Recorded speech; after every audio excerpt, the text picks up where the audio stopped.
وَأَقِيمُوا الصَّلَاةَ وَآتُوا الزَّكَاةَ وَارْكَعُوا مَعَ الرَّاكِعِينَ۔ میری آواز سب تک پہنچ رہی ہے اور پریزنٹیشن بھی شیئر ہو رہی ہے؟ جی استاد جی۔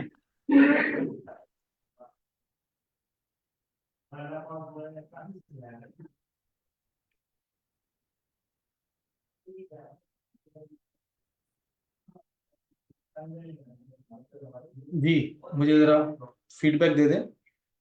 پریزنٹیشن آ رہی ہے؟ بسم اللہ الرحمن الرحیم، نحمدہ ونصلی علی رسولہ الکریم۔ الحمدللہ زکوٰۃ کے حوالے سے کل بھی ایک تفصیلی سیشن ہوا تھا اور بہت سارے زکوٰۃ کے جو بنیادی مسائل ہیں اس پر گفتگو کی گئی تھی۔ زکوٰۃ کا فلسفہ کیا ہے، زکوٰۃ کے ذریعے سے مال کیسے پاک ہوتا ہے، زکوٰۃ کیوں فرض ہے، ادا نہ کرنے پر کیا وعید ہیں، وہ ساری باتیں الحمدللہ بنیادی باتیں کل ہو گئی تھیں۔ زکوٰۃ کا نصاب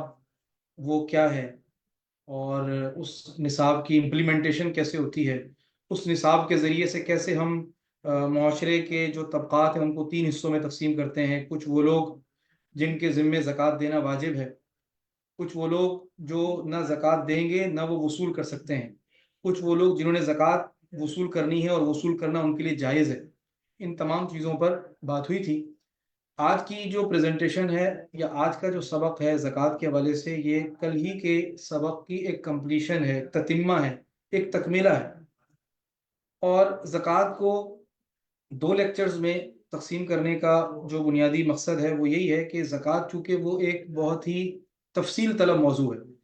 اور اس میں اتنے سارے مسائل ہیں، اتنی باریکیاں ہیں کہ 2 لیکچرز تو کیا، اگر اس پر 20 لیکچرز بھی ہوں تو وہ کم ہے۔ لیکن ہمارا مقصد یہ جو الحسان کورسز کے تحت یہ جو مختلف کورسز ہو رہے ہیں، جیسے یہ مرحبا رمضان کورس ہے، اسی طرح رمضان میں انشاءاللہ 30 دنوں تک تذکیر بالقرآن کورس ایک ہوگا جس کے اندر جو ہے وہ قرآن کریم کا ترجمہ اور تفسیر پڑھائی جائے گی۔ ان تمام کورسز کا جو بنیادی مقصد ہے وہ مقصد یہ ہے کہ ہم دین سے مربوط ہو جائیں اور ہمارے اندر ایک جذبہ اور ایک طلب پیدا ہو۔ چونکہ کسی ایک آن لائن کورس، 1 گھنٹے کے کورس سے آپ دین حاصل نہیں کر سکتے، لیکن آپ کے اندر دین کی طلب پیدا ہو سکتی ہے، آپ کے اندر دین کی پیاس پیدا ہو سکتی ہے۔ اور پھر جب ایک دفعہ پیاس پیدا ہو جاتی ہے، ایک دفعہ جب مزہ آ جاتا ہے، تو پھر انسان اس پیاس کو بجھانے کے لیے، اس جذبے کی آبیاری کے لیے پھر اپنے آپ کو لگاتا ہے، کھپاتا ہے، پھر وہ علماء کی مجالس میں جاتا ہے، پھر اس موضوع پر جو علماء کی کتابیں ہیں ان کا مطالعہ کرتا ہے۔ تو اصل مقصد جو ہے وہ معاشرے میں ایک طلب پیدا کرنا ہے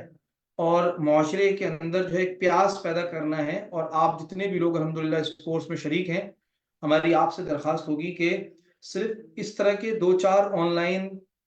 کورسز کے اوپر آپ اکتفا نہ فرمائیں، بلکہ اس کے ساتھ آپ جو ہے وہ مقصد بنا کر دین سیکھنے کا، قرآن سیکھنے کا، حدیث سیکھنے کا، فقہ سیکھنے کا، مسائل سیکھنے کا عزم کریں۔ بہرحال تو آج کی جو پریزنٹیشن ہے اس میں ہم زکوٰۃ کی فرضیت، اہمیت پر بات کریں گے انشاءاللہ۔ فریضہ زکوٰۃ میں جو کوتاہی ہے اس پر بات ہوگی، زکوٰۃ کی کیلکولیشن کیسے ہوتی ہے۔ پھر اس کے بعد ہم چلے جائیں گے فیکٹری اور کمپنی کے زکوٰۃ کے اوپر، کارخانے کی زکوٰۃ کے اوپر۔ کل جو آپ نے سیشن پڑھا تھا اس میں آپ نے انڈیویجولز پہ جو زکوٰۃ ہے اس پر بات کی تھی۔ آج ہم ایک بزنس، کاروبار، فیکٹری، دکان، اس پر جو زکوٰۃ ہے اس کو ہم انشاءاللہ ہائی لائٹ کریں گے۔ قرآن کریم میں اللہ تعالیٰ نے 32 مقامات پر نماز کے ساتھ زکوٰۃ کا حکم دیا۔ وَأَقِيمُوا الصَّلَاةَ وَآتُوا الزَّكَاةَ وَأَقِيمُوا الصَّلَاةَ وَآتُوا الزَّكَاةَ۔ اسی طرح ایک صحابی حضور کے پاس آئے اور انہوں نے عرض کیا، یا رسول اللہ، اس شخص کے بارے میں آپ کا کیا خیال ہے جس نے اپنے مال کی زکوٰۃ ادا کر دی؟ تو حضور اکرم صلی اللہ علیہ وسلم نے ارشاد فرمایا، جس کا مفہوم یہ کہ جس نے اپنے مال کی زکوٰۃ ادا کر دی اس کے مال کا شر اس سے جاتا رہا۔ اب اس سے ایک بات یہ سمجھ میں آتی ہے کہ اللہ تعالیٰ نے مال کے اندر بھی شر رکھا ہے، اولاد کے اندر بھی شر رکھا ہے۔ قرآن کریم میں اللہ تعالیٰ نے ایک جگہ فرمایا، انما اموالکم و اولادکم فتنہ، کہ تمہارا یہ جو مال ہے اور تمہاری جو اولاد ہے یہ تمہارے لیے آزمائش ہے، فتنہ ہے۔ اسی طرح ایک جگہ اللہ تعالیٰ فرماتے ہیں، یا ایھا الذین آمنوا لا تلہکم اموالکم ولا اولادکم عن ذکر اللہ، اے ایمان والوں، تمہیں تمہارا مال اور تمہاری اولاد اللہ کے ذکر سے، دین سے، اللہ کی یاد سے، اللہ کے اوامر سے وہ غافل نہ کر دے، دھوکے میں نہ ڈال دے۔ تو بہرحال یہ بہت بڑی فضیلت کی بات ہے کہ مال جب انسان کے پاس آتا ہے تو اس کے ساتھ بہت سارے شرور آ جاتے ہیں۔ مالدار سے لوگ حسد شروع کرتے ہیں، مالدار کو نقصان پہنچانے کے در پہ ہوتے ہیں، خود مالدار کے اندر مال کی وجہ سے تکبر پیدا ہو جاتا ہے، کبر پیدا ہو جاتا ہے، اور دنیا کی محبت پروان چڑھتی ہے، لالچ آ جاتی ہے۔ تو جب انسان زکوٰۃ دیتا ہے تو وہ جو اندر روحانی بیماریاں پیدا ہو رہی ہیں، حب مال، حب دنیا، اللہ تعالیٰ اس زکوٰۃ کی ادائیگی سے اللہ تعالیٰ اس باطن کی اصلاح فرماتے ہیں۔ اور زکوٰۃ کے لغوی معنی بھی صفائی کے ہیں، ستھرائی کے ہیں، اور قرآن کریم کی جو آیت ہے خذ من اموالہم صدقۃ تطہرہم بہا، سورہ توبہ کی آیت ہے، اس کا مفہوم بھی یہی ہے کہ اللہ تعالیٰ حضور سے فرماتے ہیں کہ آپ ان ایمان والوں سے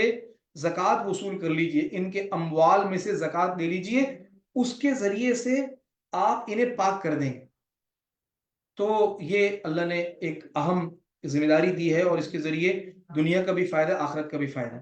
خدا نہ خواستہ اگر کوئی فریضہ زکوٰۃ میں کوتاہی کرتا ہے تو قرآن کریم کی آیت یہ کہتی ہے سورہ توبہ کی، والذین یکنزون الذهب والفضة ولا ينفقونها في سبیل اللہ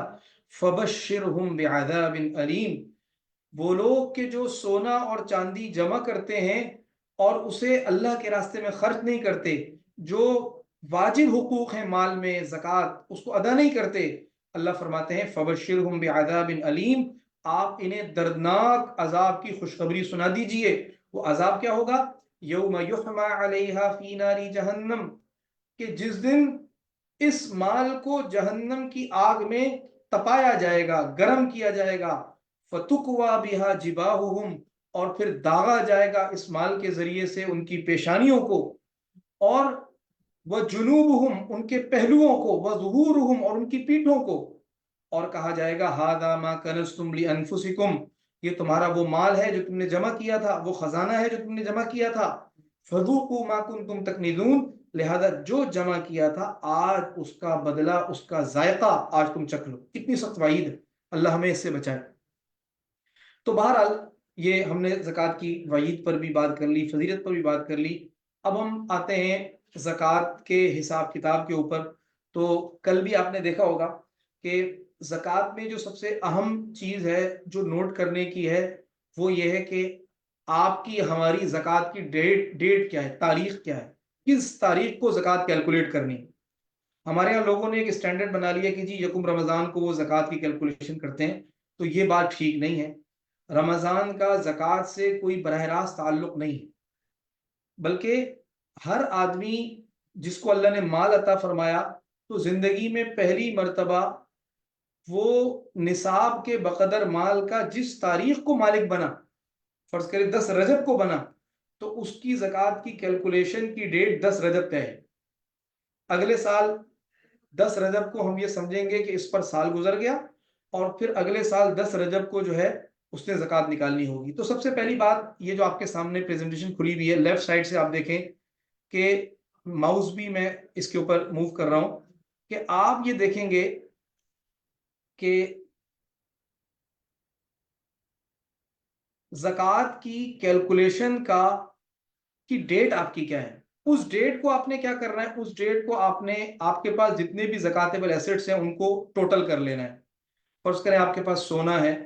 آپ کے پاس چاندی ہے، آپ کے پاس نقدی ہے، آپ کے پاس مال تجارت ہے، جو بھی 4 اموال زکوٰۃ ہیں، سونا، چاندی، نقدی، مال تجارت، اس کو آپ نے اس کو ٹوٹل کر لینا۔ ٹوٹل کرنے کے بعد آپ کے اوپر کچھ لائبلٹیز ہوں گی جن کو ڈیڈکٹ کر سکتے ہیں، ڈیڈکٹیبل لائبلٹیز۔ فرض کریں کہ کسی کا لون آپ نے خدا نہ خواستہ دینا ہے، یا اس تاریخ تک کوئی یوٹیلیٹی بل جو ہے وہ آ چکا ہے، یا آپ نے جو ہے کسی کا ایڈوانس واپس کرنا ہے، یا کوئی اور مالی ذمہ داری آپ کے اوپر ہے، تو ٹوٹل زکاتیبل ایسٹ لکھیں گے، اس سے مائنس کر لیں گے ٹوٹل لائبلٹیز جو آپ کے اوپر ہے۔ اب جو اماؤنٹ بچے گا وہ ہوگا زکاتیبل اماؤنٹ، یعنی اس کی زکات نکالنی۔ آپ نے ٹوٹل ایسٹ کی نہیں نکالنی،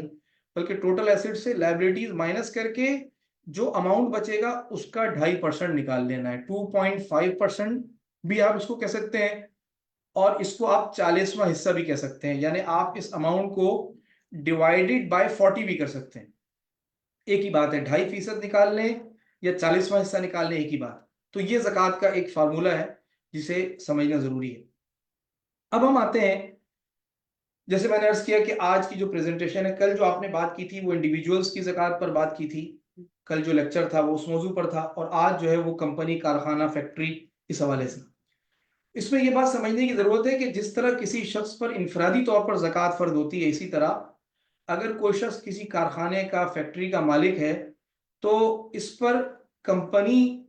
کی حیثیت سے بھی زکوٰۃ فرض ہوتی ہے، وہ جو کارخانہ ہے اس کی زکوٰۃ بھی فرض ہوتی ہے. یا اگر کوئی کمپنی ایسی ہے جو شراکت داری کی بنیاد پر قائم ہے، پارٹنرشپ کی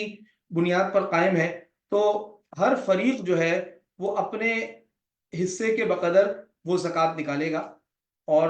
فرض کریں کہ ایک کمپنی ہے، اس میں 4 لوگ پارٹنر ہیں، 25 تو ہر آدمی اپنے شیئر کی زکوٰۃ نکالے گا، اپنا جو ریشو ہے اس کی زکوٰۃ نکالے گا.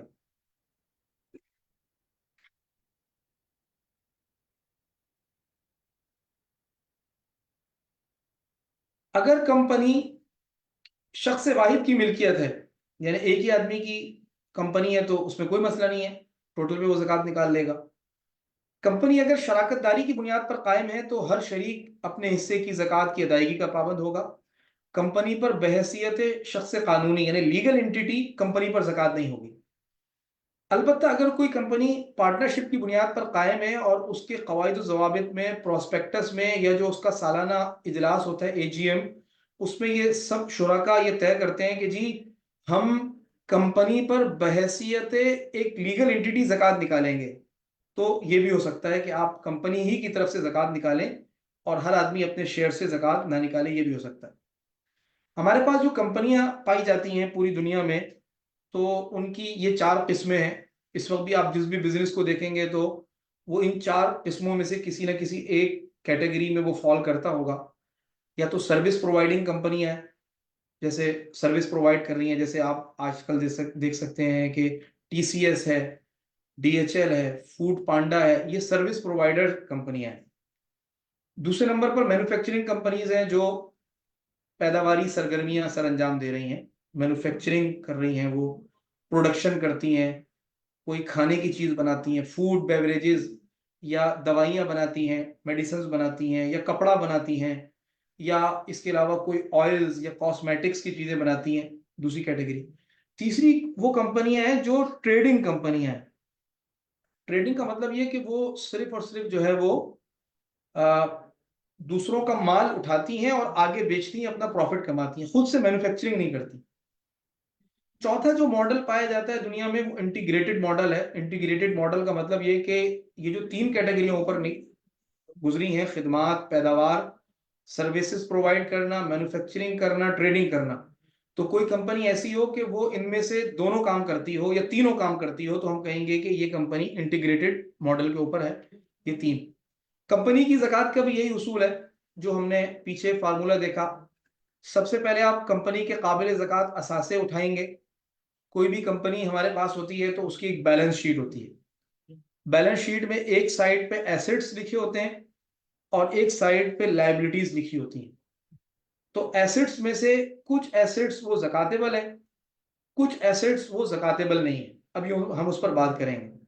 اس طرح لائبلٹیز کے اندر بھی کچھ لائبلٹیز کو ہم مائنس کریں گے اور کچھ لائبلٹیز کو ہم مائنس نہیں کریں گے. اس کو ہم آگے دیکھتے ہیں، لیکن فارمولہ یہی ہوگا کہ آپ جو ہے وہ زکاتیبل ایسٹ سے، یہ دیکھیں، زکاتیبل ایسٹ سے مائنس کریں گے لائبلٹیز اور ڈیوائڈ کر دیں گے 40 سے، یا آپ اس کا 2.5% نکال لیں گے. فارمولہ سیم ہوگا. کمپنی کے جتنے بھی ایسٹس ہیں جن کو ہم اردو میں اثاثہ جات کہتے ہیں، یا جتنی بھی لائبلٹیز ہیں، ان کی 2 اقسام ہیں: زکاتیبل ایسٹس، نان زکاتیبل ایسٹس. ابھی ہم دیکھتے ہیں کہ کون سے ایسٹ زکاتیبل ہیں اور کون سے زکاتیبل نہیں ہے. یہ بہت امپورٹنٹ بات ہے. اس طرح لائبلٹیز کے اندر بھی 2 طرح کی لائبلٹیز ہیں. کچھ لائبلٹیز ایسی ہیں جو ڈیڈکٹ کریں گے اور کچھ لائبلٹیز ایسی ہیں جو ڈیڈکٹ نہیں کریں گے. ہم یہ دونوں چیزیں ہم دیکھ رہے ہیں. گویا کہ ہمارے سامنے جب کمپنی کی بیلنس شیٹ ہوگی تو ہم اس کو 2 حصوں میں تقسیم کر دیں گے. ایک ایسٹ سائڈ ہوگی اور ایک لائبلٹی سائڈ ہوگی. پر ایسٹ میں